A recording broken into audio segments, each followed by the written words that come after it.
Like, what are we doing?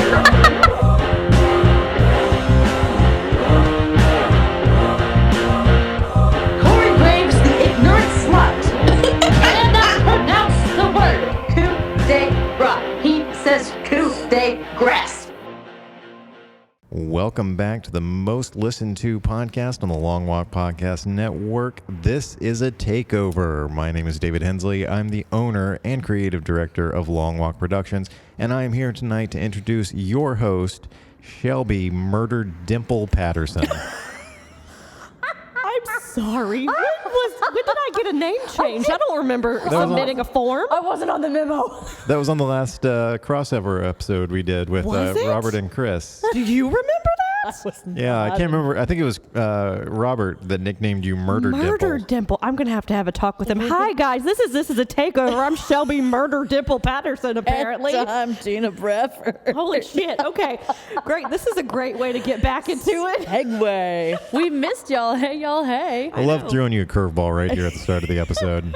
Listeners, our lovely producer, David, just loves to throw shit like that at me right at the top because he knows I squirm and I can't stand it.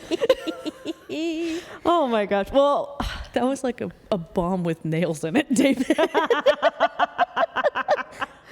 well, welcome to This Is a Takeover, guys. I'm so happy to be back. Man. It feels like it's been ages since it's just been the two of us. Like forever. Yeah, because we had the crossover episode, which clearly I have no memory of because I don't remember that. But we haven't been on just an episode just us in a while. No, it's been a hot minute. Because I think they have kind of scaled back a bit on the takeovers or the premium live events, as they're called now, because I guess we have to conform to the ways of everything else WWE. Sure. But it's fine. I'm still going to call it a takeover. You're probably still going to call it It's a takeovers. takeover. It's fine. It is a takeover. That's right. This is a takeover. Well, we are here to talk about NXT Vengeance Day. But to start off with, Gina, what are you drinking tonight? Oh, feels good to be in that segment again. Yeah, because someone decided to do dry January this year. I'll never do it again. My God, it's terrible. What were you thinking? I wasn't, David. And then I've caught back up this entire weekend. She sure has, man. She's been a champ. It's been great. In my venti Starbucks, like, one of those fancy cups, I have Criterion Sauvignon Blanc. Well, what's so funny is she's not joking, guys. Like, she literally has it in a to-go Starbucks, like, pink bullshit container. And I can't tell you how many times I wanted to grab it on the way over here and just, like, take a big sip because I thought it was Starbucks. Well, the hilarious thing is that I don't really ever like break the rules when it comes to containers like being open and things like that. Yeah. Like, even if I'm going 5 minutes down the street to your house, like, it doesn't like, and then today I was like, no, I'm 30 and it's Monday and I'm doing this. I love that you use being 30 as a reason to break the rules now. Like you've been waiting for so long to break the rules. Adult. And that's what we're choosing. I mean, it's a closed container. Like, it's not like, you know, it's fine. Look, people-pleasing methods and tendencies have to be over. I'm all done with them. So we're working on it. We're working on it. It's therapy. This wine is therapy. Well, I am embracing my Internash County. Hell yeah, girl. And I am drinking a nice Coors Light. And it goes down real good, y'all. Yeah. It doesn't disappoint. Also, full disclosure, that's all I had left in my fridge at home. This was a wine that was given from work, so we gotta do what we gotta do. I know. Well, that is a perk of working for a wine company. Yes, it but is. It's fine. So, do you want to go ahead and get started? Let's go. So this show I feel like was really interesting because I think we talked about this before we went on mic. Overall, it was a fine show. Like, it was good. It was fun. But this show really centered around one person and one person only. Like, it was all about Trick Williams. Whoop that trick. And can we talk about that for a second? Yeah. How did that become his chant? I want to go back and look through and be like, where was this like pinpoint? You Like, know that had to have been something that he started, obviously. I'm still giggling at I'm Trick James, bitch, which is the funniest thing that man has ever said. Yeah, just randomly pulls that out during a promo In the one middle of a week. rap promo because Yeah. he was just like, I'm gonna rap this promo because why not? I mean, I love Oh, he's Trick great. Williams as much as the next girl, but I thought it was interesting that I like that you chose girl, not person. I mean, You were like, yeah. I mean, let's be real. I feel like they haven't really done anything for him to be as over as he is. No. He has just organically become someone that the fans get behind, and I feel like they really did a good job of showcasing that throughout the entire show. Yes. Like, not just when he was in a match. Because, spoiler alert, he was on two matches. In two matches on this card. Huge matches. He started the show and he ended the show. So if there was any indication of who they are getting behind, This is the right Trick now. Williams show. And because it kind of reminded me of like the older like Johnny Gargano and Ciampa days, where like they would start with like a feud, you know, that's been going on for a long time, and they would literally tell it for an entire calendar year of takeovers. So like every single takeover would be a different stage of their relationship. Oh my And it's kind gosh. of reminiscent of that. I don't think it's going to be like that big of like a scale. Well, no, but they're also hinting that Carmelo is going somewhere else. Oh, he's already on SmackDown. Yeah. So It's nice that they loaned him, loaned us him. apparently they've loaned a couple of people, because we'll get into that in a second. Yes, we will. But I feel like we do need to start at the beginning, but I feel like Trick kind of is in this whole show. Yeah, he's there. Because he's in his matches. There are vignettes backstage with him in it. Like many segments. Yeah, so I just thought it was really interesting how it's kind of going back very slowly to the old NXT like black and gold model Yeah. of like, okay, we have these one or two guys, like they did that with Adam Cole in Undisputed Era, like they formed an entire pay-per-view around them, you know, like I feel like they're starting to get back to the way that it was. Now, if we can just get rid of that belt and get rid of the rainbow that's still on the background, then I think we'll be in good shape. It's pretty. Is it though? I mean, but that's the thing. It's not cool. It's pretty. Yeah, and I don't want a pretty belt. Yeah, like I want a exactly. cool belt. Yeah, it's like like one that we might possibly buy because we've been talking about that for forever. Yeah, and but we never can decide. Like the belt, like just to describe it for you guys, if you haven't seen it, it literally is the old 2.0 belt with like all the rainbow shit, and then a huge gold X, like the NXT. right in the middle. Yeah. So it's like, oh, we still have people from that era, and we're still Homage. using them, but like we're back. You know, we're going back to where we were. Yeah. But yeah, I feel like we're getting there. Yeah. Which is happy to see. Especially with where we were a couple of, honestly, at this point, years ago, like the fear was real. We just didn't The even fear want to was review it. imminent. There's a lot of channels that stopped reviewing NXT stuff. Yeah. Because it just got so dismal. See, we care about you. We've been in this from the listeners, get-go. we care about you, and we wanted you to hear our opinions, and that's because we knew they were important to Even you. if it was shit. Even if it was shiitake mushrooms. Well, let's get started with our first match, which was the Dusty Rhodes Classic, the final match. Now, this tournament is always my favorite. It's my favorite time of year because you just get random ass people put together. Yeah.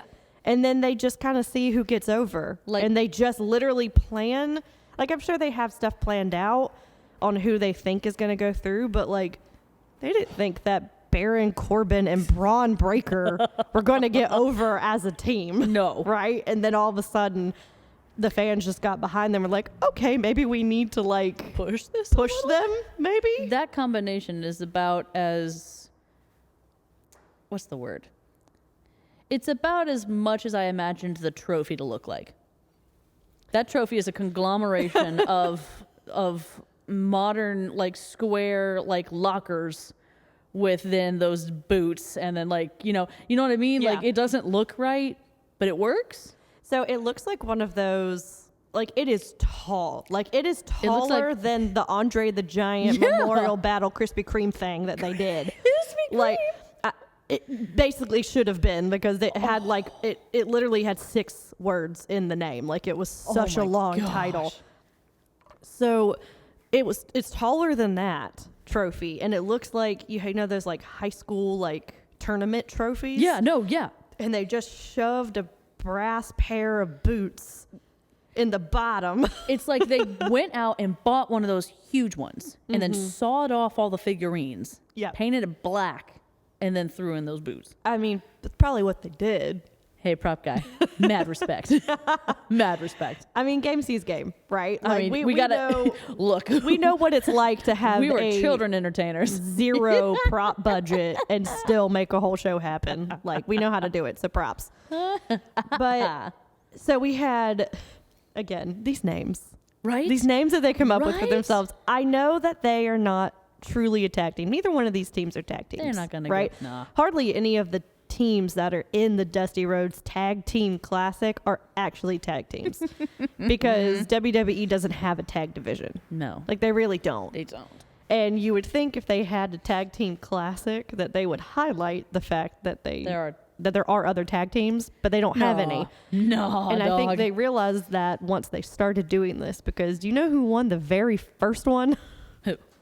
Finn Balor and Samoa Joe. What a combo.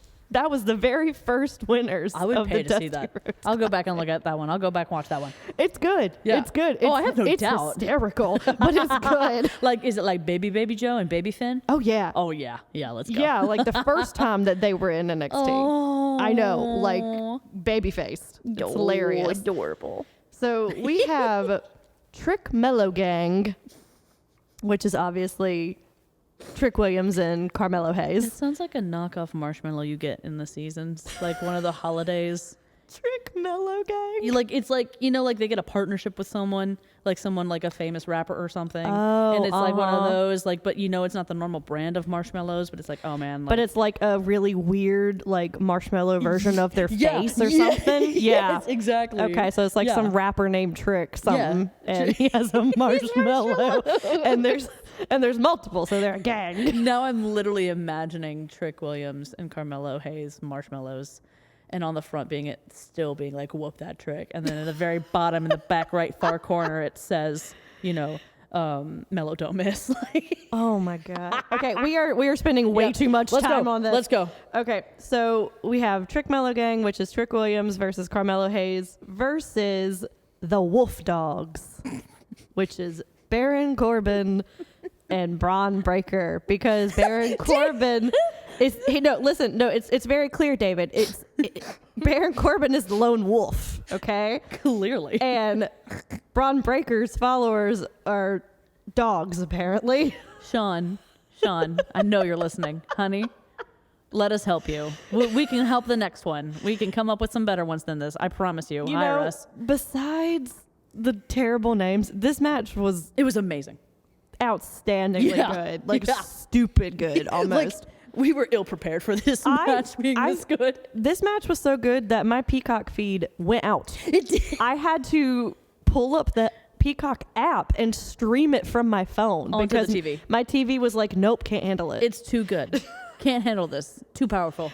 So, full disclosure, we missed like maybe 5 minutes Like trying a little to bit figure in the it out. beginning. It's all good. But yeah, there was a gnarly botch though right at the beginning of this match. That hurt. So Braun, which they highlighted because he was in the Royal Rumble, which I think we can touch on like the circumstances on that a little bit. Yeah. I feel like Robert Bradford wants to do an entire episode on just the shit that's come out within the past couple of days. Lord have mercy. Look, y'all, we're not going to talk about it. I don't want to talk about it. I mean, I'm gonna hit on it like maybe a little bit, but I mean, like, I don't want to go deep. no, we won't. But it's anyway. So they have this whole thing where apparently during the Rumble, because remember we were talking about how fast he runs Yeah. the ropes. Yeah. Did you hear what commentary said during the Rumble? Probably not. He apparently, when he runs the ropes, they clocked him. He can go 23 miles an hour. No, shut up. Are you serious? Yeah. What? When he's running the ropes. These are the same people that like to book wrestlers as like, 20 or 30 pounds over what they actually are and 4 or 5 inches over how tall they actually are. I don't know if I trust the speed gun they use. I mean, it's fair, but like that sounds cool, dude. It sounds very impressive. It sounds really impressive. I mean, I can say lots of impressive things. But have you seen this man run the ropes? I have not seen him run the ropes. If Okay. you've seen him, then I could maybe believe it. I don't believe it's 23 miles an hour. I could pay an announcer to tell you I can run the ropes 30 miles an hour. That doesn't make it true. That is very true. But I'm just saying he can run the ropes hella fast and way faster than I can. Oh my gosh. So and especially in that match, my gosh. He goes to run the ropes and his head, I don't know how it happened. It literally looked like a glitch in a video game. Yes. Is the only way that I can describe it, because his head went in between the top rope and the middle rope. Yeah. And then did like a whiplash and then went straight back out. Like it literally looked like he went through the ropes for a second and then came back out. Like it's like he was trying to get his back up on the top two, missed the top one, and then his neck went like back under it and then was like boing. Yeah, but he immediately came back up and kept I have running. no idea how he did that. Like I don't know if honestly. he had, I didn't check the reports today to see whether he had a concussion or not from that, but like those are cable. Yeah. Like it's not, it's not anything rope. that is actual rope material. Like it's like it's called the braided ropes, cable. but no. So there, it looks like from how they're running it that there's some give to it, but that's because they're big and that like they're big and scary. If you watch the women run the ropes don't move, they move. Right? So yeah, or sometimes the ropes move Riho. Very true. Sorry. they're yeah. Boing. But yeah, he came up and had a nasty gash on his eyebrow, like right across his head. So he seemed to be fine for the rest of the match, but it was kind of scary. I mean, I think he's got a pretty thick skull, but still, like he looks like he does. I know. I mean, it's dad. I mean, I will say in Braun's defense with all the stuff that has happened over the past week or so, because when we're recording this, guys, is at right about within a week of the newest allegations that have come out of it about Vince McMahon with the newest lawsuit from the employee with all the sex trafficking stuff. And again, this is not the episode to like fully dive into like what our thoughts are on that. And I don't know if we are going to do one or not, but it's going to, if we do, it would be a long one. Yeah. But with it in relation to NXT and the NXT roster, Brock Lesnar was pulled at the last minute from the Rumble because he was allegedly involved in everything that has come out. So they decided to pull him, and they put Braun Breaker in his spot. And he literally was told, okay, this is what what Brock is supposed to do. So you're just going to go in. We're going to basically insert you into it. You're going to do all of his moves. You're going to eliminate all the people that he was supposed to eliminate, and you're going to get eliminated by who he was supposed to be eliminated by.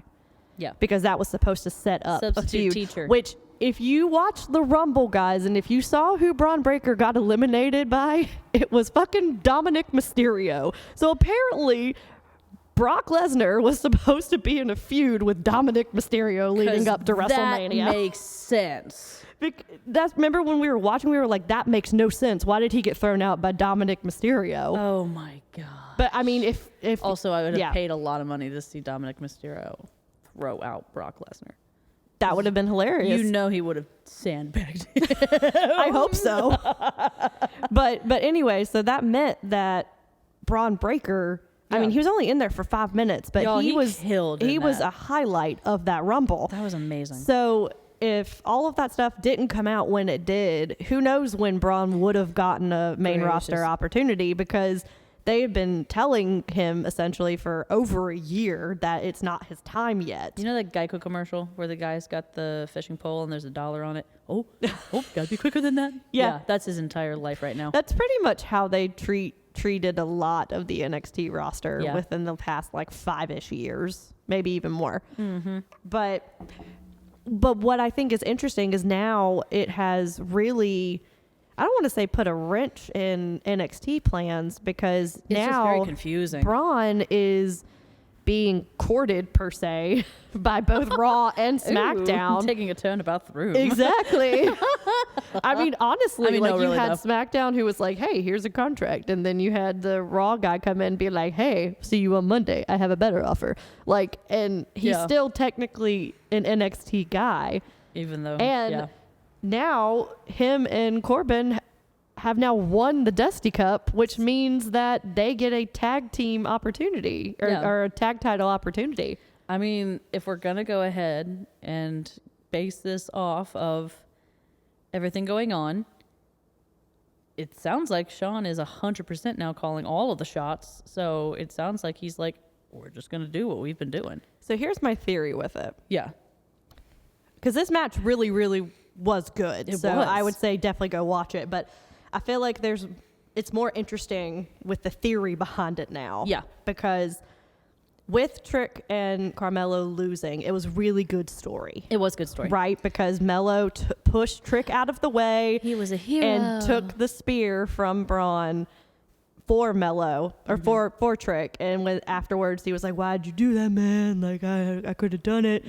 And he's like, well, you have a match later on. Yeah, it's like the most. Like, I'm done for the night. Like, It was like, you got to be in your, like, the best, like, physical shape. Like, you only got a busted lip now. Like, Right. think about if you'd gotten the spear. Like, that's what he was saying. And yeah, so, exactly. So, not like the voice I was doing, though. I mean, not like mine either. They don't sound like that.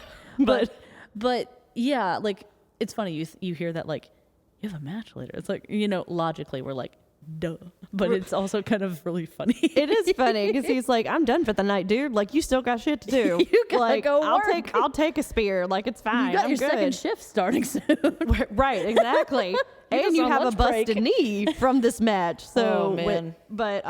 I feel like that this was the plan all along, right? Especially when we see what happens later on in the show. Yeah. But with Braun and Corbin winning, I think because now they get a tag title opportunity whenever they want. Yeah. They haven't said which tag titles. I mean, who's got what right now? So here's what I'm thinking, because usually and traditionally, they go with the NXT titles, which is on the family right now, right? That's right. But what if they go for Judgment Day? Because, hear me out, there's a lot of intermingling now than there used to be. Like, a lot more. And there have been people from NXT who have gone up, done a little bit, and then come back down. Like, Dragon Lee is a good example. Yes. He is a SmackDown superstar. He is, if you go on their website, he is listed as a SmackDown guy.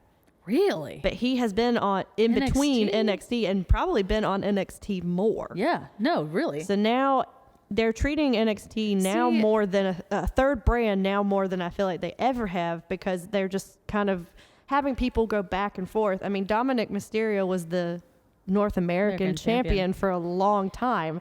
See, now all the stuff that happened with Dragon Lee when he was filling in for all those people, now that makes a lot more sense why they would pick him, because he's literally been on the, quote, main roster. Yeah. Like, I was just in there like, finally, he's going to be... No. No, I mean, he's been caught up for like ages. I missed that one. Well, it's 10% don't get the word. Well, also, I think they just really haven't used him that much. No. But I think since we can interweave our storylines now, Yeah. and Corbin has been on the main roster for a while now, Yeah. and then Braun is going to go up with him, why not challenge for other tag titles? Well, that, and also Judgment Day's got a little bit of friction going on right now internally. There's some fighting going on there. Also, most of that group is NXT based. Seems logical to me. yeah, so that's my theory. I feel that's a good And theory. I'm pretty good I'm at stuff. with you. That's pretty nice. I like that one. I'm pretty good at Wrestle League. Yeah. You know? I mean, I'm also just more so thinking that I really don't want to watch them lose that badly to, it is the Usos, yes? Yes. Yeah. Well, no. No, not the Usos. I'm sorry.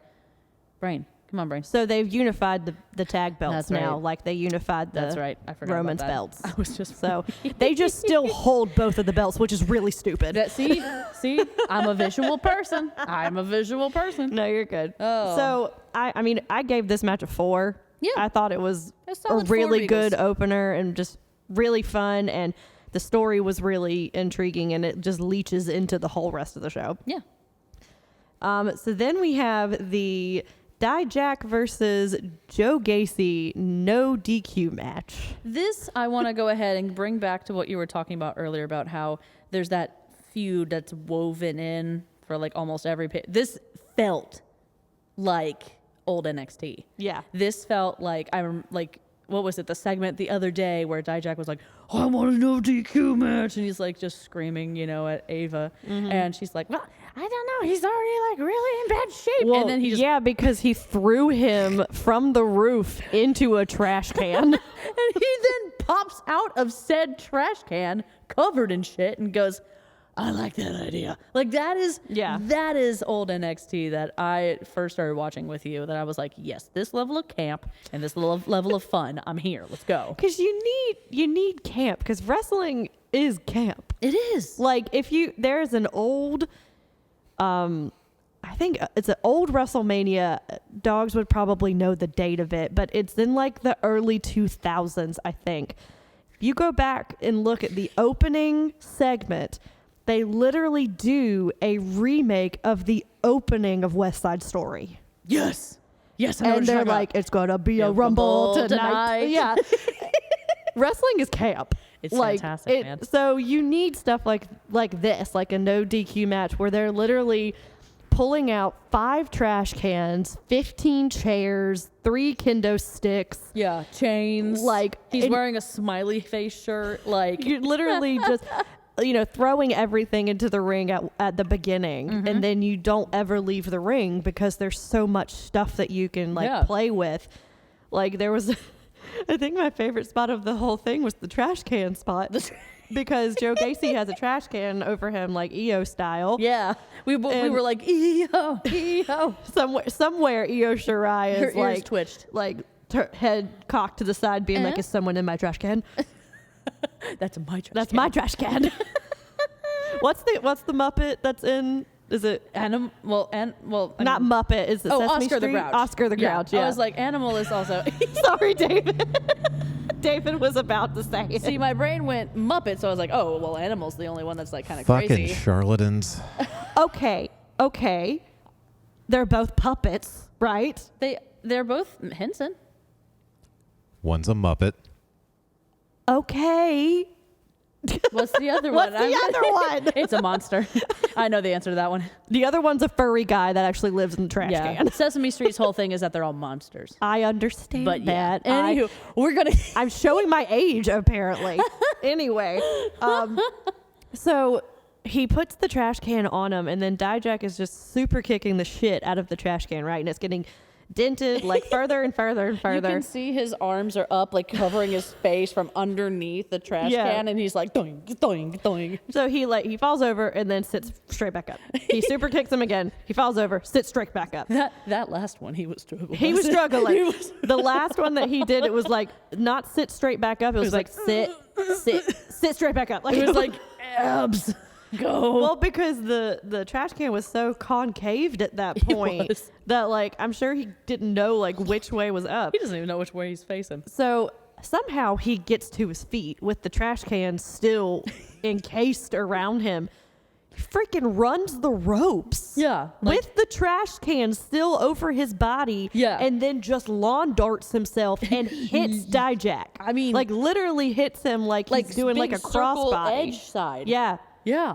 Because, like, what the hell? Which I understand that there's a lot that Dijak can do to help that, right? It's Yeah. like it's like with stage combat, right? Like when it has like a hair pull, for instance, like Yeah. the person who is being attacked is always in control of it, right? Yes. So like when he sees him running with a trash can over his head, of course he's going to get in line with where he's supposed to be. Yeah. But like he did it so seamlessly, and he just turned around at the right moment, and then he just spears him like with the trash can. Yeah. He has no arms, right? It's just all trash can. I'm wondering if that ref was using, like, echolocation.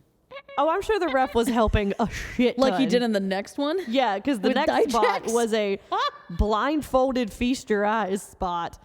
So With duct tape. Joe Gacy somehow gets out of the. I Magically. can't remember exactly how he gets out of the trash can, but he does. and he has unloaded 5 rolls of duct tape, it looks like, just into the ring. We're like, oh God, okay. Which I'd never really seen. I mean, I know that it is used, but I don't see duct tape in a hardcore match very often. No. Or even like time, nowadays you don't. Well, every time I have seen it, it has not worked well. Right. It has been. I've like, also seen gaff tape, which just makes me shudder. It's like, do you know how expensive that is? that and also how hard that would be to get off of your that body. would hurt like a butthole. Yeah. So like a butt cheek on a stick, my dude. Ew. That's what I'm saying. It would hurt. Gross. Never heard I didn't realize that. I didn't realize Wow. that was. Somebody is really unfamiliar with mid-10s vines. Wait, okay, yeah, I did not know that was a reference to something. We are just highlighting your ignorance tonight, Shelby. It's embarrassing for you two as a show. It's embarrassing as a product. But David, it's not me. It's Murder Dimple. It's not me. Well, Murder Dimple needs to spend some more time online. Well, I can't with Vine. It's no longer a thing. We could YouTube it. Oh my gosh, that's so fun. I also didn't think I said that loud, but then again, I should remember it's me and I speak loud when I think I'm that, not. and you are in my ears. Yeah. And also, there's a microphone in front of you that's amplifying and picking up the things you say, because that's how microphones work. All right. We were on a team here. Hang on. Don't you turn on me. But anyway, it's going back to the duct tape spot. Yes. So Joe Gacy takes a roll of duct tape and then tapes Dijak's eyes shut. Like, ow. Like literally does 2 loops around his head. Yeah. And they land. They're not missing. oh, Like, definitely not. And so straight eyelashes, it's very eyebrows. clear that it is over his eyes. Because, you know, sometimes they can like I missed. kind of make it thinner.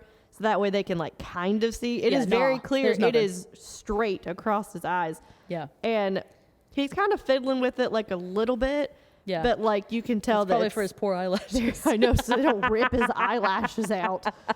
So he's kind of fumbling around and is trying to hit him. And then somehow he gets Gacy up on his shoulders and hits a Feast Your Eyes blindfolded. That's the craziest thing. yeah. Like, and then of course, then there's the ref spot afterwards where the ref is like actually trying to actively help him take the tape off because he sees Dijak just going.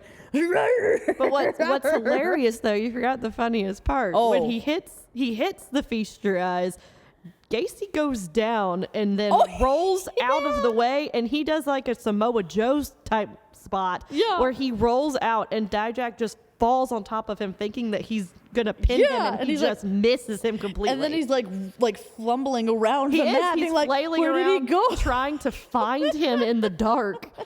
It is it's camp, and it's something that it was in the right spot on the card. Like you needed something, some type of a palate cleanser from the tag match, and it was I loved it. I forgot even the spot with all the toys. Oh yes, Homeboy brings out my dream. Brings out, because I have talked so many times, listeners, about Legos and how painful it would be if someone did that. Well, they modified it and they threw in some toy cars. so it was a toy army, soldiers. army soldiers. So they set up a table, and Gacy goes and gets this like crate, and you see there's multicolored stuff in it. And then he takes out one toy soldier and puts it solitary in the middle of the thing or of the table. And you're like, okay, is he gonna like put him through it and like on that one thing? And then he goes, haha, no, and then dumps the entire crate, and it's just toys everywhere. Like Matchbox cars, toy soldiers, Legos, like everything, like all of the tiny toys that if you have kids, like you will understand the pain, like how much that hurts. Like it's just plastic sticking into you. That's what I was saying while we were watching. I was like, oh man, they're gonna make him take off his shoes and they're gonna put him through the table. It's like very oddly specific. That hurts like a mofo, but dude. what they ended up doing was a spot on the apron, and Dijak is on the apron, and Gacy goes and does like a drop kick, and Dijak is a very tall man. I would say he's probably like 6'4", 6'5", maybe. But he almost missed this table. Yeah. So he jumps from the apron onto the table. Now, granted, the table is set up at the end of the ramp. Yeah, like end of the entrance ramp. So it is far from the actual apron. Yeah. I didn't think he was going to make it. Like, it's tall. Like, Gacy was like, he's tall. It's fine. Yeah, but Dijak didn't jump. No. He didn't even jump. He just fell. No. But we talked about that, remember? Because I was saying, like, a short person can jump farther than a tall person can. Right. So in his mind, he's like, he's super tall. Of course he can reach this. Yeah, but just doing a drop kick, like a double drop kick, like on the apron, and he has to reach his arms like you at can full see, capacity, and then he barely gets his elbow nicked right on that table, and it just goes. I mean, he still eats it like from like chest up. Oh yeah, his face is just toys. in straight toys. But I don't think that's where it was supposed to hit. No. I'm pretty sure it was supposed to hit like stomach, chest area.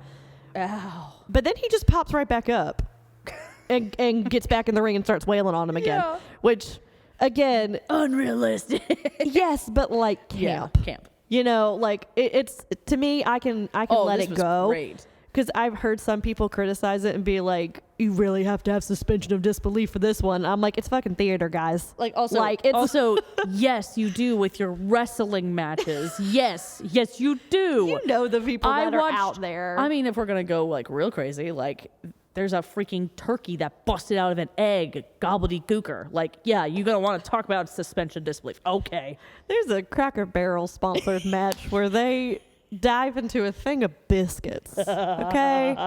And people loved that match. Dude. Like, you know, like it's think wrestling. There is a place for matches like this, and I just ate it up. Like, it was right here. I gave it a 4.5. Absolutely. It was so close to being perfect. Yeah. And I think if it wasn't for that, well, no, the botch was in the other one. Well, no. I don't think it was completely perfect. I kind of would have wanted, because Dijak goes over. Yes. And I kind of would have wanted Gacy to win. I was surprised how, like, because I have never liked Gacy. I think, like, every time he tried to do something, like, it was right there. Oh, and he did do that one spot in the corner that was spooky as hell. Upside down spider spot. No. Very, very reminiscent of Bray Wyatt. Yeah. I think he pulled a lot from him. Absolutely. You can see it. But I think his take on it is a little bit crazy in the eyes. Yes, it's whereas not as Bray dead. was more like, no, I'm evil, bitch. Yeah. You know, like he's like, no, I'm not evil. I'm just manic. He's like, I'm just a little neurodivergent. It's fine. You know, like I got just a touch. It's fine. I just like pain. Because at the end, Dijak hits a feast your eyes again. Yeah. And I mean, really hits him like square in the face. That sound was nice. Yeah. And so he pins him, but then the camera cuts to Gacy. Fucker's smiling. Yeah. Like creepy. So creepy. So I don't think this is over by any means. Not by a long shot. I think going off of Dijak's record with his feuds, he likes to keep his person. Because you had him and Keith Lee. And that wasn't supposed to stop with Portland, but it did. Oh. But that was circumstances out of their control. Yes, it was. So I feel like this is not going to be the last time. They'll probably do something else at Stand and Deliver. I don't know where we go from here, though, because we started at a no DQ match. Yeah. Like, I don't really know where else we can go. Truthfully, if we're going to go full style and we're going to go all the way, they're going to have to make it through all the way and then do War Games. That's going to be a long way if they're going to try to, or it's going to die. Like, that's the only way it could go up. I don't think it's going to make it exactly there. No, that's what I'm saying. I do think we'll see at least maybe another NXT TV match out of these guys. But yeah, so then we move on to our 6-person mixed tag match with the Family versus OTM and Jada Parker. I missed a lot of the people in this because we didn't really watch this one. To be full disclosure, like we didn't really it was fun, but it was really forgettable. Well, I also was pulling a dogs half the time because I was pissed that Stax missed the memo on matching. Like, Like, Yeah, dogs, you will be very happy when you listen to this that Gina was criticizing the family for their outfit choices because 2 out of the 3 of them were matching. no, I'm just judging Stax. Yeah. Stax is the one in fault here. Because look, he had not Stax. Who is Tony? Yeah, it's Stax. Tony had the brown, like limited to color brown velour pants. And then the lady with them had the brown woven into her design and the as awesome well. like brown and white Nikes. Yeah, sick Nikes. Yeah. Like they put forth the effort, you know? Also, where did you find a brown, like velvet, like velour suit? Like I kind of know, dude. I'm sure anywhere. I'm sure that thing is easy to find. In Orlando? Are you kidding me? You know what? I didn't think about Orlando. You're right. You're right. But then Stacks up here with freaking electric lime bullshit that's just ugh. It had For the Family on it, which is their thing. I know, but it was black. It was very much like, like maybe the thing he wanted like didn't come in time, and so that's what I'm thinking. That's what I really think happened. Yeah, like he's like, okay, well I have to wear something. He wanted the zip up part, and then like he didn't get that in time, so then they could have matched. It must have been. But I honestly, I know that there were some good spots in this. I mean, I gave it a 3.5. I felt like it was good filler, but this was a NXT TV match that they put on here to fill time. Absolutely. Like it was fine. I think it was Ariana yes. Rizzo who was who was on the family's side. I liked Jada and Adriana. Sorry. There it is. No, Adriana right. and Jada, I liked their back and forth, and I liked that it started with the guys brawling on the outside and then them actually starting the match, like the women starting the match in the center of the ring. That was nice. Which I did appreciate that, and the guys actually didn't get in their corner for a good couple of minutes. Yeah, and they were like, dudes. like, I don't know if they actually really cared because they were like wailing on each other. Well, that is true. They were whooping each other. But I feel like this was fun. I feel like it was all right. It was all right. But after the Dijak Joe Gacy match, like no one's paying attention to this. No. Same with like you had the first 2 matches that were so up here in drama, like so high, and then you have this one. You're like, oh, okay. What is it called? Like the popcorn match? Yeah. Like you can just kind of go to the bathroom, like go get refill your drink. Like, yeah.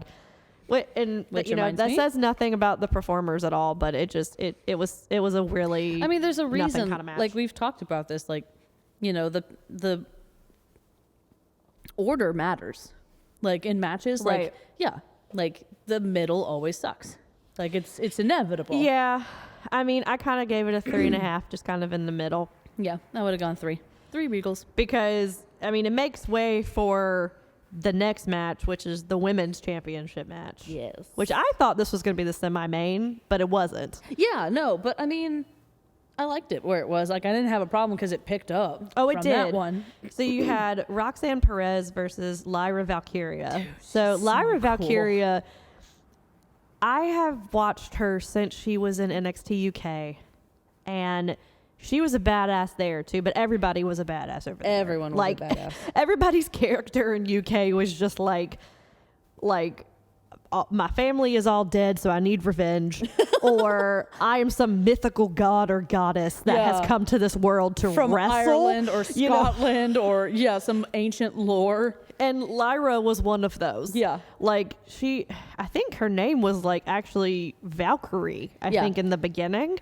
But then they changed it to Lyra Valkyria when she came over. Yeah. But she didn't change her aesthetic. Like Not she's at looked all. the same ever since the beginning. There were so many feathers on that ring at the end of that match. Poor ring, just in general, toward the latter half of this Ooh, show, it took a I felt bad for beating. it.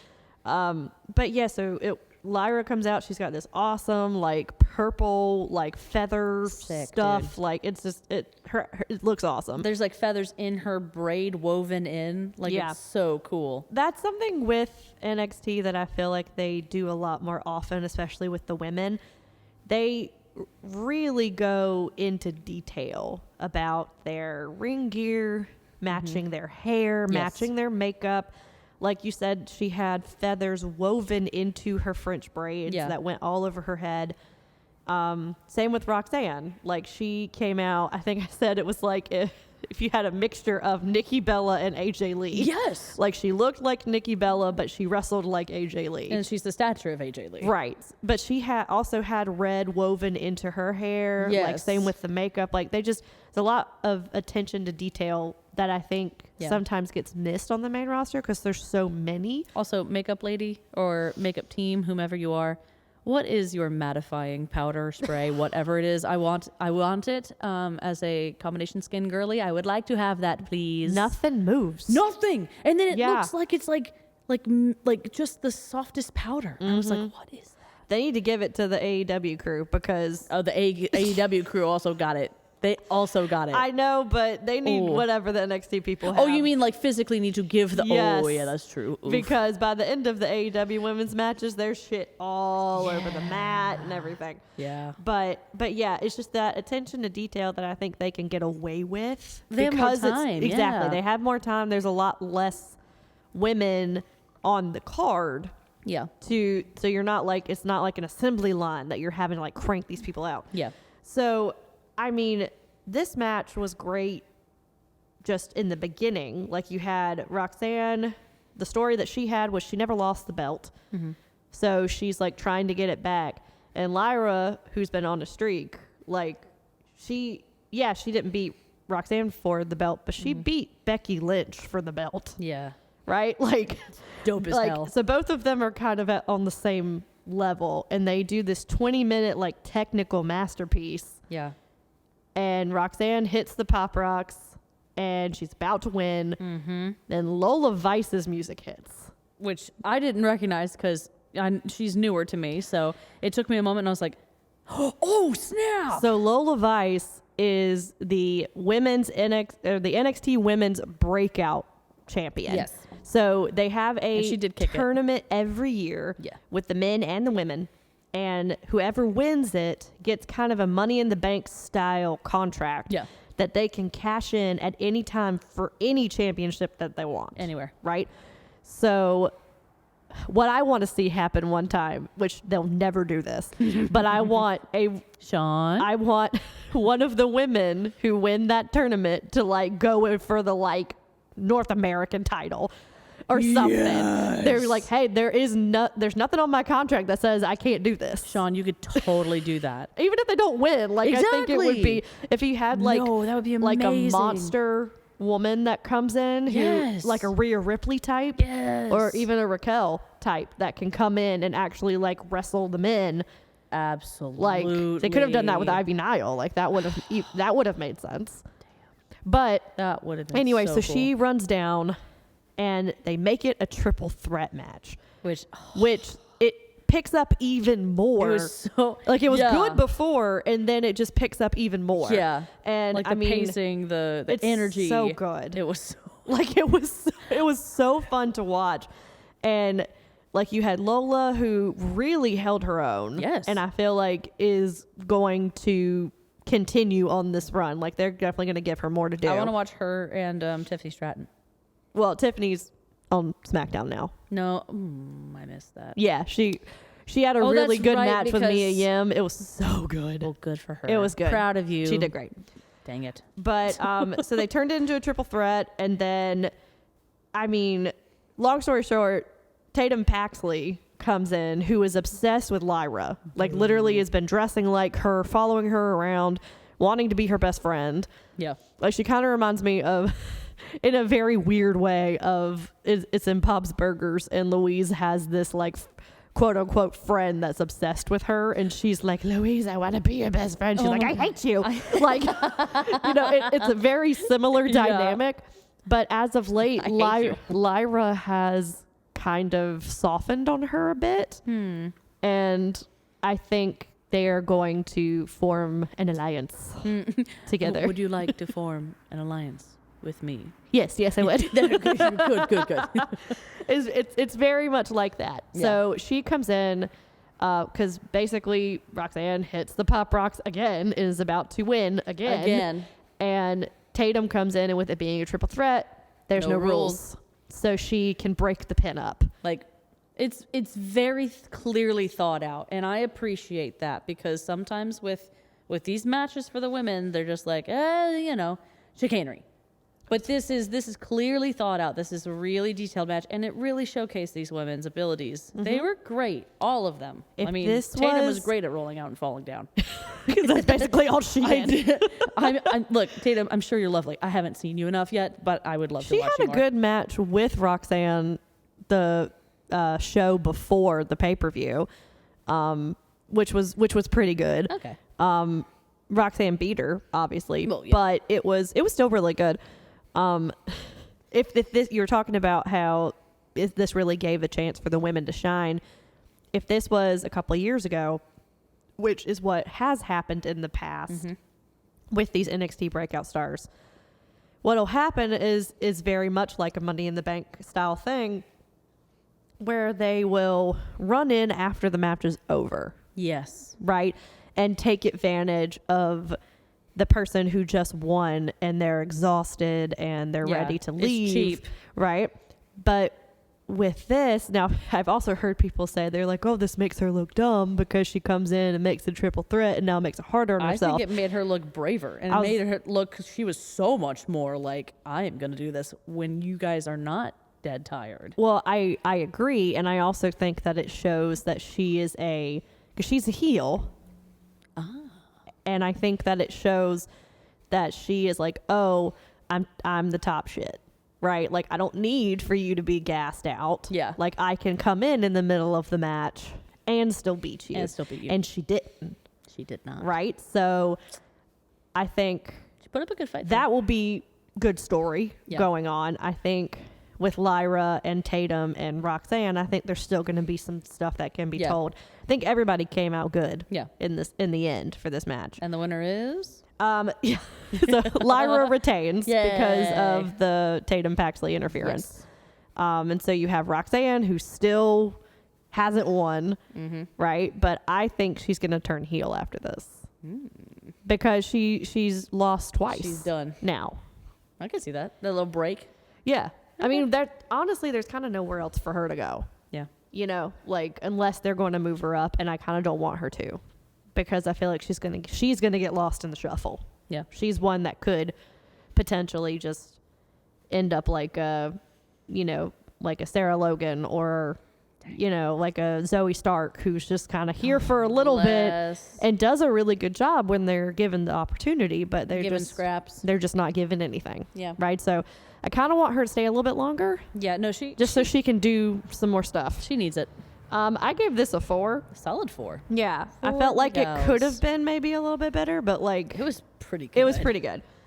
So I actually forgot about this match, and Oh, really? This next one, it's the North American Championship between Dragon Lee and Obafemi. Oh no. So I actually had to. I went on to the main. Like, I had it written in my notes and everything. I had to scratch everything out. Oh no. So Obafemi is a really interesting story because he was the men's breakout champion. Yeah. And just won it off of Dragon Lee on a random NXT taping. That's crazy. It's weird. Like, it's really, really strange. Well, it's like, I mean, if we're going to go back with that, then he can't really have the championship if he's going to go being back and forth. Right, which yes and no, because No, I know. Dominic did the same thing. I mean, I'm basing it off of their logic. Because Oh, I know. They're not, yeah. Anyway, but I think you know that who you are. I know that this was good. I just don't remember much of it, to be honest with you. Honestly, I had that in the back of my mind as like candidate runner-up kind of thing for certain things, just for that purpose alone. Oh, Like, sure. But I have another one. I mean, well. you have. I know you have like the power dynamic versus the lucha. Yeah. But, and I think it was a good match. It's just, to me, I feel like they're trying to make Obafemi happen. Really hard. And it's just not clicking with me. I think it is with a certain group of fans, but the potential's there. It's just, we I have just- a lot of big guys right now. I think having him come and just randomly win it, like, that can happen. Like, I mean, titles change hands on house shows all the time, but they go back to the original person by the next house show. Yeah. You like, know, it's weird that like, he has had this. He's held it for a few weeks now, Yeah. and he's had about 5 matches and has defended it a couple of times. I will say he's like very much into his character. He's very much into like his choices. So I appreciate that. I just don't. I'm interested to see what happens going forward. I don't know anything about him. I know That's the thing. to me, I kept saying it felt like he was part of. Oh my gosh, I can't remember this actor's name. I see his beautiful face. He's Is it in Wakanda for M'Baku? Like, yes. Yeah.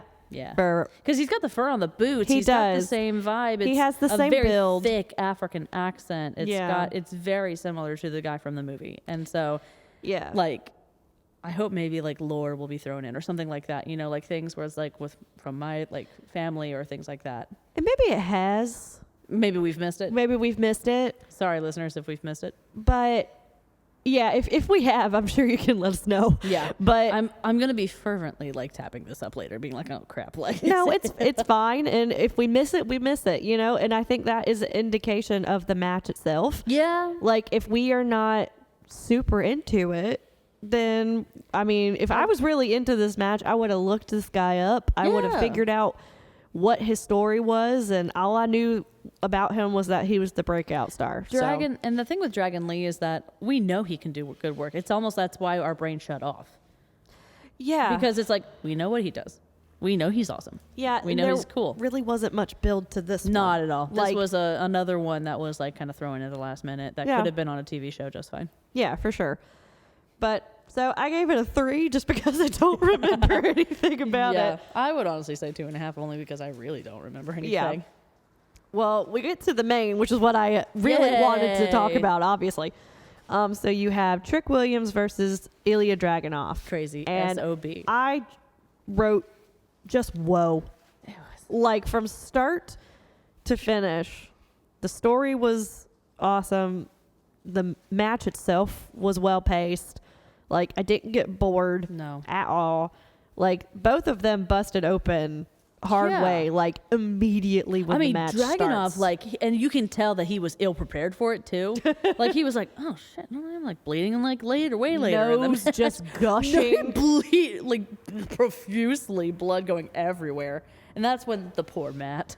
And The then poor Trick Matt. just blood pouring out of his mouth. Yeah, like, because he keeps hitting the busted spot from earlier. because he had a busted lip from the first Oh. match and a bum knee. Yeah. So like Which I want to go ahead and say he sells injuries very well. he does. He sells injuries very well. He sold it throughout the whole match. It's not the whole like super fake. Like you can look at him and it looks like it hurts to put weight. Yeah. Like that's a very very difficult skill that takes a long time to master. Yeah. Even from like a stage combat point of view, like And not only did I respect he, that, mad respect. Yeah, absolutely. And not only did he sell it the whole time and also consistently sold the right leg, by the way. I wasn't gonna say it, but Doesn't happen. And I you know how much I love my hubby Finn Balor. He has fallen prey to look, it. let's talk about Becky. He has switched. Becky Lynch. He has switched legs before. Becky has switched legs Oh, before. She's bless. worse at it. She is so love you, But Becky. He not only was consistent throughout, but he changes his offense Yes. to work around the injury. There is right? psychology to the injury. Yes. Yes. And that's when you get lost in it. You're like, oh my God, Absolutely. don't hit that. Don't hit your knee. Yeah. Like that's when you start to really get into it and you get worked over. Yeah. Right. So That to me shows the difference between a wrestler that will go far and a wrestler that will stay stagnant for a bit. Mm-hmm. Those tiny little details. And Well- them picking the details. It could be that. It could be like perfecting like a move. It could be like, really nailing like spoken like, bits on the show. But like that makes me pay more attention. well, they used it throughout the match. Yeah, it right? was so there was story. a spot on the outside because Mello is out there the entire time because in the segment before, Mello was like, I know you want to do this on your own. And Trick's like, no, dude, like I want you out there. It's like, no, I need you. I need my you. best friend. I need with my me." best friend out there. And, And you're he like, was like, yeah. It's oh my God, yes, he's going to be out there.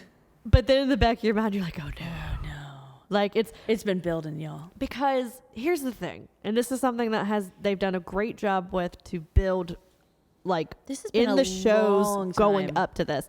So first, it was they were a team, Fair phrase. and best friend for life, Faux life. and it was Mello that was pushed to the moon. Right, he had the title matches. He was North American champion, then he was NXT champion multiple times, right? And Trick was always there, like always by his side. Even when he thought that bad things were happening and Trick was the one to blame, Yep. it was not the case. Exactly, and they still had each other's back. Yep. Well, then it started to switch, and Trick started to get more cheers than Mello. Yeah. NXT fans, love y'all. What was the switch? What was the flip? I'm not mad at it. I just No. literally want to go back and be I like, wanna when? know. Like, when did this happen? Like, what changed y'all's mind? It was like it was overnight. It really was. Like it went from being everybody's all about Carmelo to now everyone is all about Trick, to Like- the point where during the Dusty Classic they Yes. had their themes Oh. mashed up, and in the beginning it was Trick's theme, and then they were cheering and doing the whoop that trick and like all that Whoop stuff, and that then trick. it meshed into Carmelo's theme, and there was a small boo, Oh, a small section of boos that I started. missed the boo. And then as each week happened, each week came, the boos got louder and louder, to the point where it was very clear that people were more for Trick than they were for Mello. Which, crazy. It's great. It's a great story. And so you get to the main event of this pay-per-view and you already have them wounded from the first match. Just, And Mello's out there, and he looks like he's trying to encourage him and everything, and he's doing a good job. Like, but there are some moments where you kind of see him like kind of be okay. He didn't make it, it's okay, Yeah. fine. Like he's resolved to him losing, and then Trick kicks out, and he's like, "Holy shit!" like, yeah. Oh yay! Oh yeah! Like there's kind of like a pause, Yeah. for a second. Like he didn't think that, like he wasn't cheering for him But to not tap like out or fully like negative, just more so like there's confusion. the pause there, Yeah. right? So then there's He's a spot. also not as good at selling. No, he's not. But Love you, sweetheart. Go take a few more classes. It's okay. he's trying. You're working. You're doing good. He's better than he was. Yeah. I'll give him that. Yeah. So there's a spot with him and Elia outside, and they're like trash talking, and then all of a sudden he turns his back to Elia and he pushes Mello into Trick's knee, Yes. and Trick's back The is facing bad knee. right into the bad knee, and Trick is not facing them, and so he can't see that Elia has pushed him. He just know that Carmelo has fallen into him. Yes. And so then there's dissent there. Yeah. And then there's another spot where like Carmelo somehow gets like the ref out of the ring, Yes. and Trick hit, or something happens where So- where Elia moves, Trick hits the ref, He was ref trying to goes hit. down. He was trying to hit Elia with not full sling blade, but like kind of something similar. Like it looked like he was just trying to swing at him. Like, and Elia ducked. The ref was right there. The ref was back facing Trick, and then he hits the ref. The ref then goes into Carmelo. Carmelo falls off the edge, and then Adrian, sup Adrian, he then falls out. I know the ref's name. Daryl. No, it's not. It's Daryl. Which one's Adrian then? I don't know who Adrian I'm is. gonna Google this. I know one of the refs is Adrian. I'm so You were- sorry, you- Daryl. I'm so sorry. You were so confident. I'm going to Google it. Oh, damn it. Anyway, Daryl goes Daryl. down, and then so Trick has a visible win, right? It's a visible pin, and the crowd is counting all the way to 10. Like it is very clear that he's, Elia's not getting up. I will give it to the ref that comes out after Daryl goes down. Holy shit. Yeah. Like he literally doesn't even check on Daryl. He like goes right past him, jumps over him even, I think, and then slides into the ring and tries to count 3. Like he must have been like literally at the edge of the ramp, like waiting to come on, Right there. because you like blinked and another ref was out there. So Trick would have had it if the ref didn't get all tangled up with Mello. So there's another thing, right? So it ends up that you have Trick in one corner, Elia in another, and they're like revving each They're other right up, there? and they each do their finishers. That was insane. And okay, it kind of reminds me, okay, I don't watch a lot of anime, okay? So listeners who do watch anime, No, I know if where I you're going say with something wrong, I totally apologize, but you'll understand where I'm going with this. So in anime, when you have like these two guys and they're like supercharging up and then they run at each other and then they hit each other and you just see a blinding white light. this. See, my brain went to Harry Potter. Well, yes, it's the same concept, right? With yeah. the wands, Yeah. intersecting with each other. You just see a blinding white White light. That's the vision that I got. Like they're I mean, like literally vibrating in the sounds corner. of their bodies made a boom. Like it was crazy. Like sonic boom in the middle, and then they both fall, and you're like, okay, who got the worst of Like, it? what's like happening? what happened? And then all of a sudden you just see Elia roll over Like half- onto Trick, oh. and then 1, 2, 3, he's out. Oh my god. Like to me, that's such a cool way to end it, because it's way better than someone just hitting like a leveled up version of their finisher, right? Because if you have like I don't want to say suplex. A suplex is not a finisher, but like if say if a suplex is your finisher and that doesn't work, then you do an avalanche suplex and Yeah. then that works, right? Like Yeah. so you have like an elevated version of whatever your finisher is. That's what that felt like to me. Was that it was like a supercharged version of both of their finishers, and they both just hit it at the same time. Because you had Trick with the trick knee, Yeah. which was the injured knee, which I'm like, you have two. It's like, Why- choose the other one. Why did you do the one that's injured? Why But are you okay. doing this, Ralph Macchio? And then you had the Torpedo Moscow, which is just literally a diving forearm. He's just throwing himself. Which I think I said this when we watched it. I feel like even if the forearm misses you, it's still gonna hurt because he just it's- literally leads with his forearm onto your body, Yeah. and then just falls on you. Like he just puts all of his weight, sandbags you, and then just knocks the wind out of you. Yeah. So Bare minimum. you just see Elia just roll over onto him, And the one you're just arm like, no. slow. Oh, This crowd got deafeningly quiet. It was so quiet. Like, not to the point where it sucked all the air out of the no, room in not a bad. negative way. No, but just Everybody was just so devastated that he lost, yeah. because it was very much like, this is our guy. Yeah. This is the guy that we're all behind.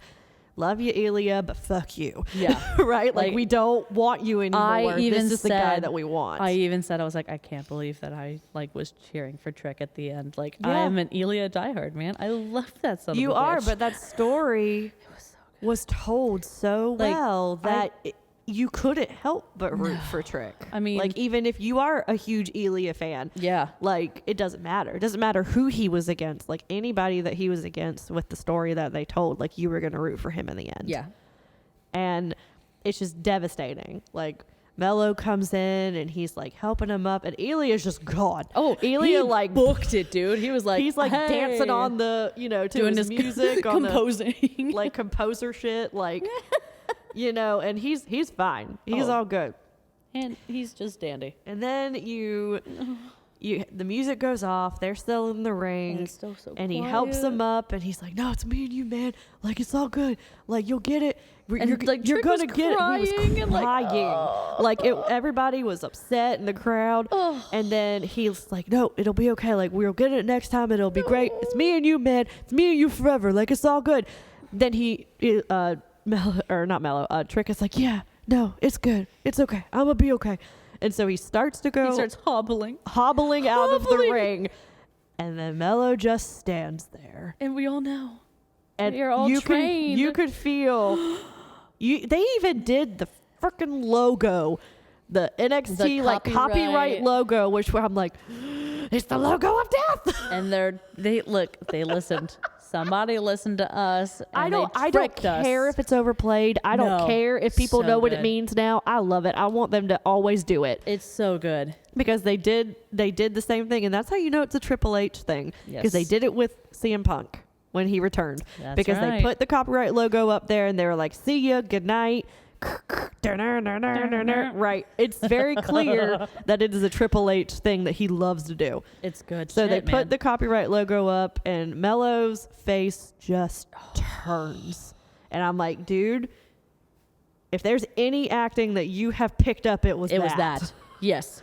It was like, I get it. Like the turn in his eyes was there, the turn in his scowl. Yeah. It's hard when you already know, like, as an actor, like the outcome, like, you know, like it's very hard to like hold that in. So I get it, my dude. That's tough. But once he let Trick go in front of him, that turn you had. the audience legit went nuts. They were like, no, don't do it. Don't. Like, they were begging him to not do it. And then he just goes with a forearm to the injured knee and then gets a chair and just starts wailing on his knee and just keeps hitting it and hitting it and hitting it. The chair is so disfigured. The chair is bent, and Like, he even in 4 tries to places. sit in it. He opens it up, looks at it, and is like, closes it back up, hits him 2 more times, and then opens it back up. Is like, So he okay, can that's fix fixed.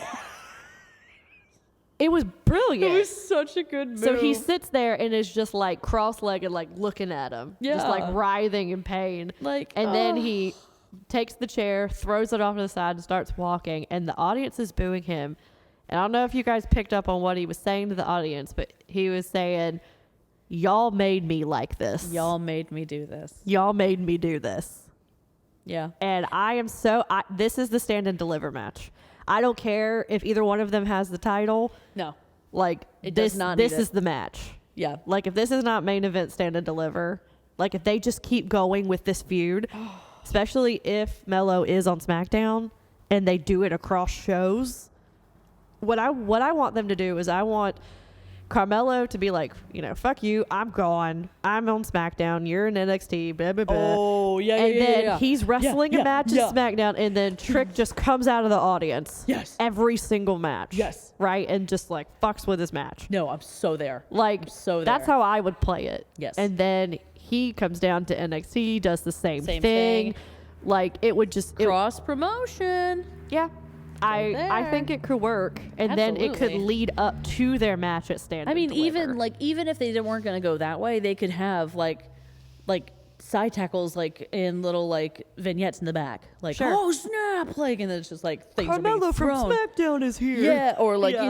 you know Trick Williams from NXT is beating the tar out of, like Yeah. whatever, like It could work. it could work. Yeah. I think it would definitely work. I gave this a 4.5. I almost like it I was.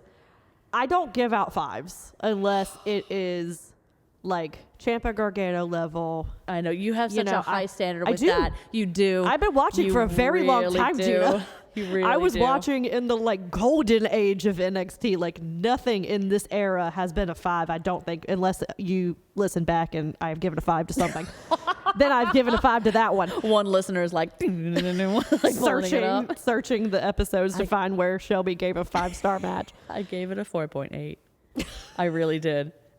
How is it 0.3 of a point better than what I gave? Because I can't in good faith give it half, because it's like there is that extra element of really good stories. Like, to have, look, I'm going to base it off the NXT crowd. NXT crowds are really fickle, Yeah. but they're loyal. They're loyal to the end. They're very, like, once they've picked something, this is it. So to be able to have an entire audience shut the hell up and have, like, silence is very difficult. It's the same when bringing it back to Portland again. Yeah. With the Keith Lee Dijak match, or it was Dijakovic at the time. I still call him Dijakovic in my head. I really do. Keith Lee legit put his finger to his lips. They were silent. And the entire arena went silent for him to chop him. That's Right? the extra NXT level. Yes. So that's why I can't, in good conscience, give this only 4.5. Okay, that's fine. But I know that it annoys you. But Halves make it even and pretty. see, and then I'm over here and I like my 2s. You would 2, give this 4, like 6. Well, I give this like a 4.82. I ain't gonna be like that. I used to, and that was just to piss you off. Yes, that's true.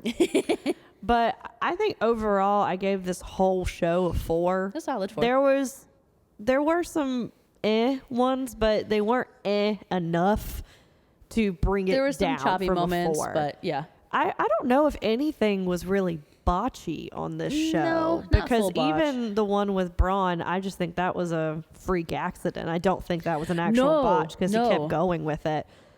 And I kind of would give that of like a Rising Phoenix moment. Like he went through and I came really out from do the want to ashes. check and see if he how? had a concussion Like after I want to that go in match. slow-mo and watch and be like, what in the world? I implore you guys to go back and watch that part of the match. It literally looks like it's a glitch in a video game. Like it looks like, you know how sometimes in the wrestling video games, like if you hit certain, buttons or whatever, you could tell I'm such a gamer, like with my terms that I'm using. But David, hold on. yeah, There's a term for it. It's called what's the term? clipping. Clipping. Yeah. Okay. When you clip through, like your character clips through a solid Yes. object. Okay, yeah, so that's what it looked like, but in real life. Like it looked like he went physically through the ropes, or his head did, and then came back. Yes. Like, because it was so fast. But yeah, I gave this a 4. Yeah. Overall. I do want to give a quick note because I found something out. Listeners, I did some digging. Why did I call him Adrian? Because his real name is Adrian.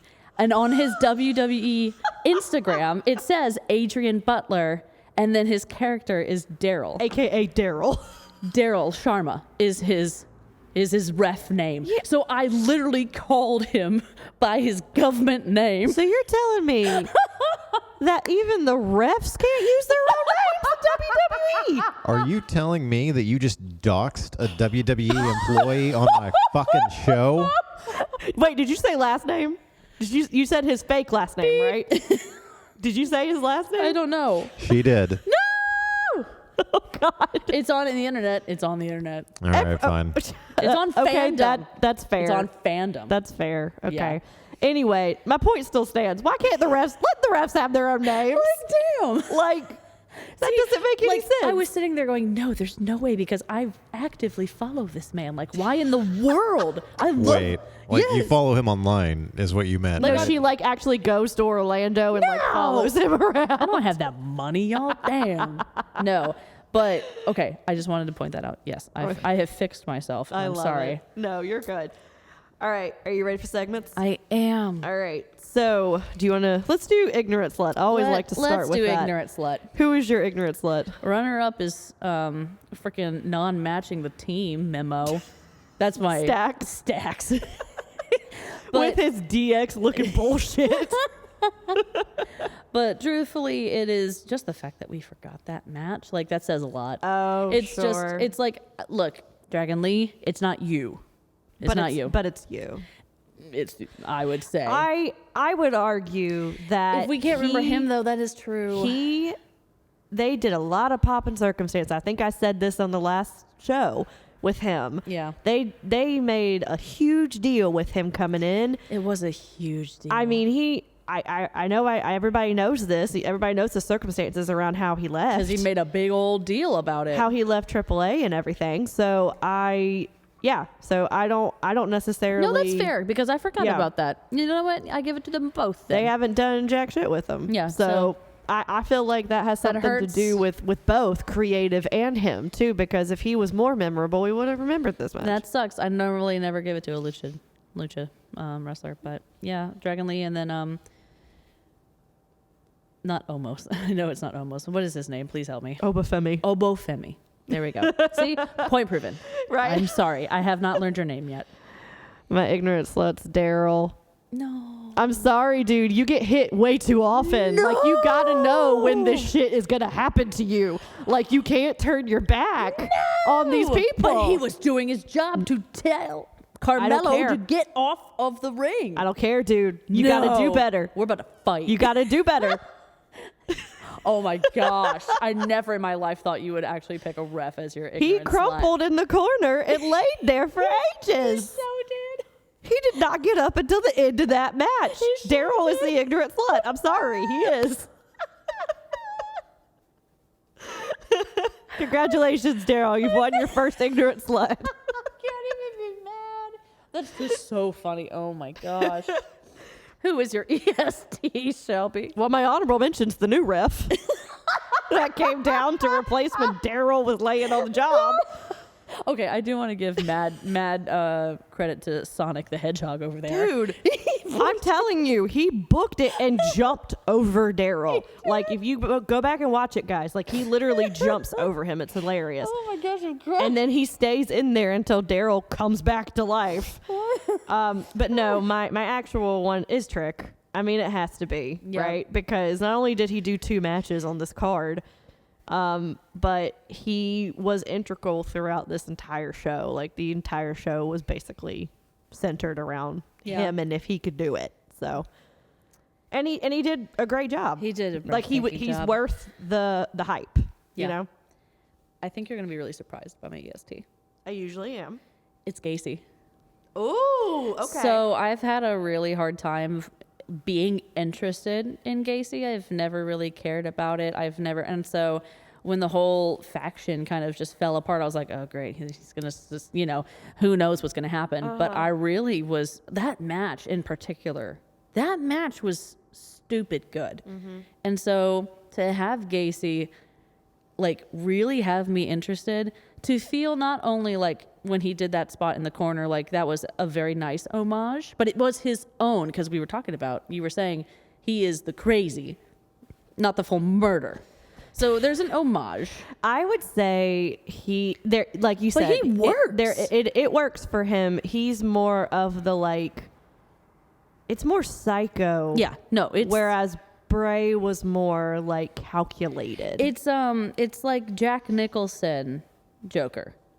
Okay. Versus Heath Ledger Joker. Yeah, like Jack Nicholson Joker, you can argue is like, I'm loving this life. Like, I'm campy. I love it. I'm having a blast. This is my life. Where you have Heath Ledger's Joker that's very tortured and very like, I have to do this type thing. Yes. Yeah, So I get that. To be able to have me who like really like didn't care, I thought Schism was rough. I had a hard time with Schism. It was rough. It was rough. Because the Grizzled Young Vets didn't care. give a shite. So, which we didn't talk about that. What, how they're gone? No. About who was backstage.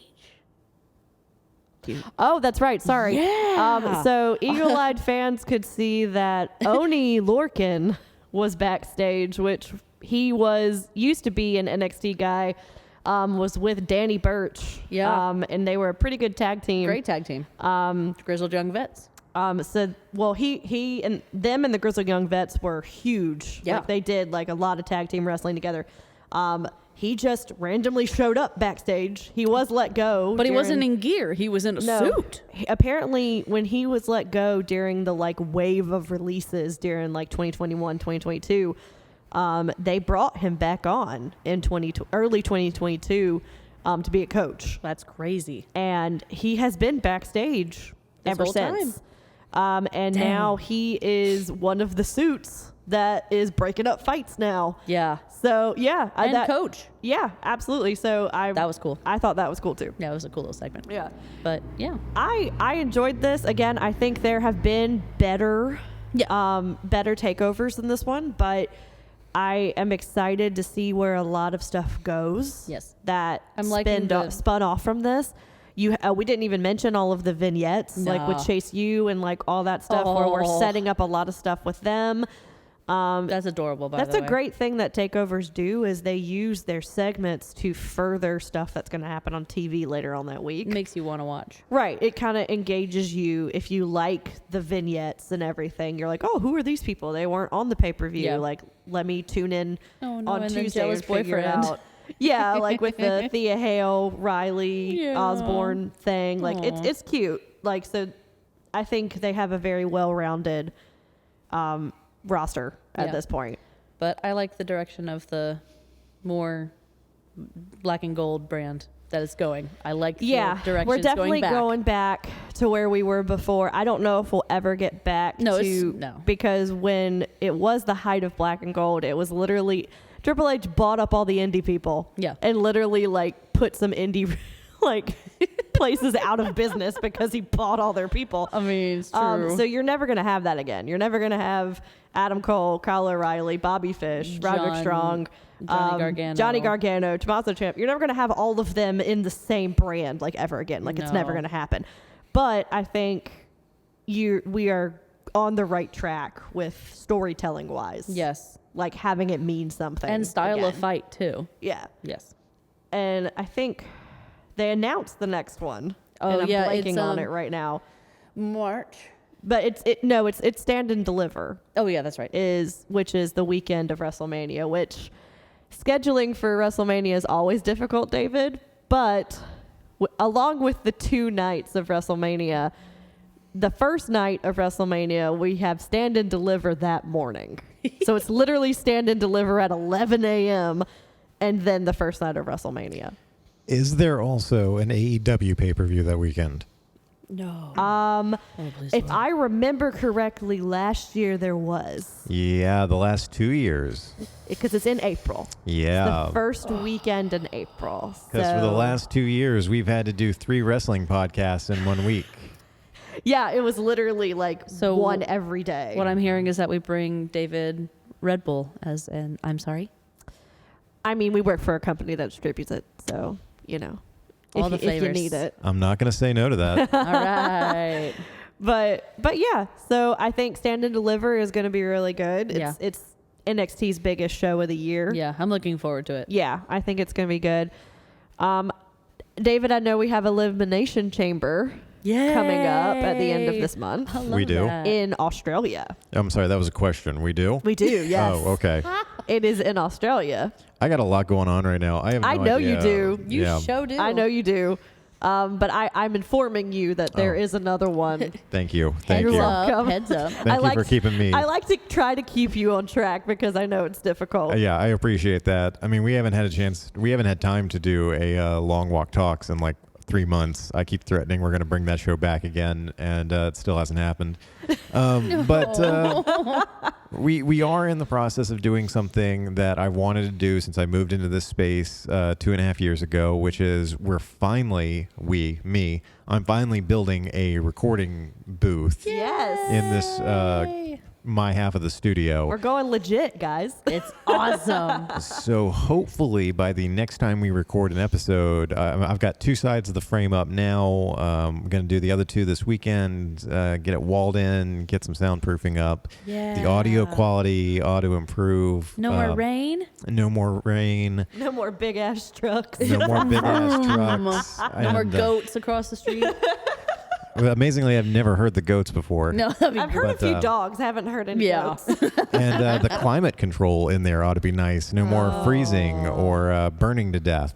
We'll just have to be nostalgic, I guess, for the days when we're like bundled up in our like snow jackets and Oh boots, my gosh, like, that was shivering. so funny. Now it'll just still be me. Like I'll be you'll on the still be cold. outside looking in, running everything. I'll still be cold, but it'll be fine. The plight of a producer. It's true. It is what it is. All right. Well, Shelby, if people want to reach out to you online or follow you online, where can they follow the Murder Dimple? Well, you can follow the Murder Dimple, which I'm gonna have to get on Robert. Look, I can't keep nope. That's nope. That is hilarious. Anyway, you can follow me at Slay All Ray on Instagram. That is the only place where I'm at.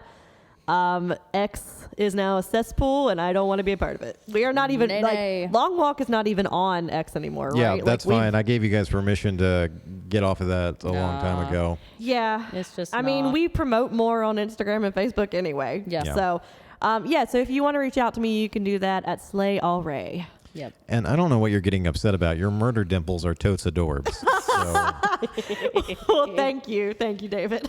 Gina, if people want to reach out to you or follow you online, where's the best place to do that at? I'm, the classic millennial that's, very much addicted to Instagram. So I'm on Instagram at Broadway_baby1218. I haven't posted much, but I sure am there for the reels to send to all of my friends. That's what Instagram has become, right? Yeah. Like Truthfully. that's how we all, as millennials, communicate with one another. Yeah. I have so many reels that you have sent me. My sister have sent me that I haven't even seen them. Yeah. Right? Like I that's haven't how caught many up we all the way. send like a day. Yeah. So, that but yeah. that and gifts. I hold entire conversations in GIFs. Yes, absolutely. Love it. Well, if you want to follow me online, you can do that on Instagram at dbhensley. If you want to keep up with Long Walk Productions, you can visit us online at longwalk.us. To see more of our original work or hear past episodes that are no longer streaming, you can follow the YouTube links in the show notes. Thank you very much for listening, and if you enjoy this show or any of the shows of the Long Walk Podcast Network, please make sure to leave us a rating and a review on whatever platform you are listening on. Thank you, David, and thank you guys so much for listening. For This Is a Takeover, I'm Shelby Ray Patterson. And I'm Gina Bradford. And you don't have to be called up to the main roster. You're doing fine where you're at.